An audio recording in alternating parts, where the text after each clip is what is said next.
зборови на охрабрување. Ја слушате програмата Охрабрувачки зборови од авторот Дарлин Сала. Како да истражеш кога не сакаш? Во второто писмо на апостол Петар кон раните христијани, тој наведува 5 квалитети кои треба да се потрудиме да бидат очигледни во нашите животи. Тој не поттикнува да додадеме на нашата вера добрина, на добрината знаење, а на знаењето самоконтрола, на самоконтролата истреност. 2 Петар, 1 глава, 5 и 6 стих. Истреност. Тоа е збор што не го користиме често. Речникот Меријам Вебстер вели дека истреноста е квалитет кој никому му возможува да продолжи да прави нешто, иако е тешко.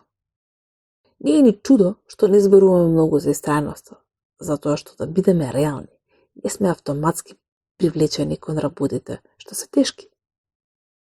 Но мојата омилена дефиниција на истрајноста е дефиницијата што ја дава пасторот Девид Джеремеја. Тој вели дека истрајноста значи да продолжиме да го правиме она што не сакаме да го правиме. Обично сме полни со ентузијазам кога ќе почнеме некој проект. Можеби некаква ракотворба која сакаме да му ја дадеме на некој пријател. Или можеби започна мама група за библиско проучување со која заглави.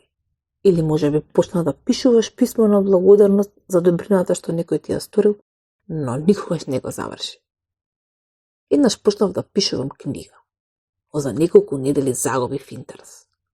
Токму во тоа време, еден стих од Библијата ми го привлече вниманието. Всушност, речиси ми одскокна од страницата додека читав. Стихот вели: довршете ја оваа работа со истата ревност со која ја започнавте. Дајте толку колку што можете. 2 Коринќаните, 8 глава, 11 стих.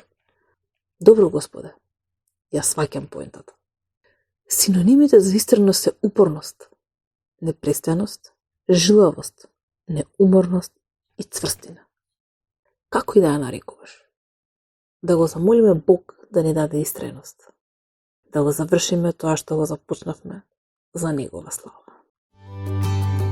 Ја слушнавте програмата Охрабрувачки зборови на македонски јазик од авторот Дарлин Сала.